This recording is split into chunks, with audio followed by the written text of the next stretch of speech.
नमस्कार मंडळी, आता आपण आहेत प्रभू वैद्यनाथाच्या या ठिकाणी मंदिरामध्ये. परळी येथील जे 12 ज्योतिर्लिंगापैकी एक असणारं प्रभू वैद्यनाथाचं जे मंदिर आहे, महाशिवरात्रीनिमित्त या ठिकाणी पूर्ण गजबजणार आहे. सध्या जर पाहिलं तर अगदी महाशिवरात्रीनिमित्त अगदी खूप मोठ्या प्रमाणामध्ये यावर्षी यात्रा भरणार आहे. कारण याच वर्षी या ठिकाणी राज्याच्या पशुसंवर्धन व पर्यावरण मंत्री पंकजाताई मुंडे यांच्या नेतृत्वात या ठिकाणी पशु मेळावा देखील या ठिकाणी परळी वैद्यनाथ या ठिकाणी ठेवण्यात आलेला आहे. त्यामुळं जास्त गर्दी या ठिकाणी या महाशिवरात्रीला होणार आहे.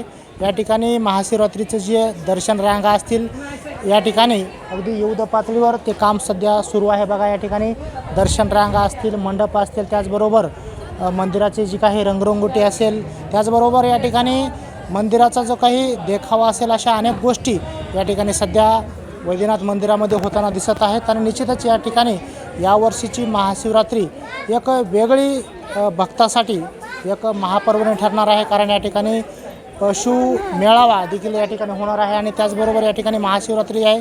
महाशिवरात्रीनिमित्तच या ठिकाणी पशु मेळावा देखील आयोजित करण्यात आला आहे. त्यामुळे या ठिकाणी जास्तीत जास्त गर्दी प्रभू वैद्यनाथाला होणार आहे. कारण महाशिवरात्र आहे आणि त्याची जी तयारी आहे अगदी वेगानं होताना आपल्याला दिसत आहे.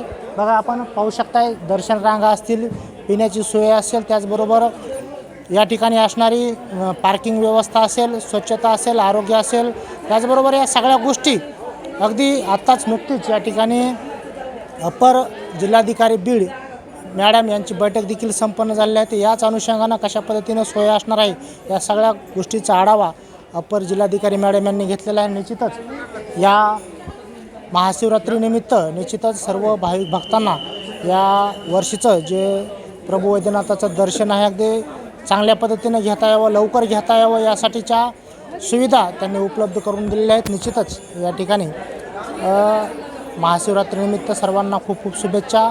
अगदी चांगल्या पद्धतीनं येऊन रांगेमध्ये या, दर्शन घ्या आणि आपल्या स्वतःची काळजी घ्या, असं आव्हान या ठिकाणी पूर्ण शासन प्रशासनाकडून करण्यात आलेलं आहे. कॅमेरामॅन दत्तासह मी श्रीमंत Khandekar, news Maharashtra one channel.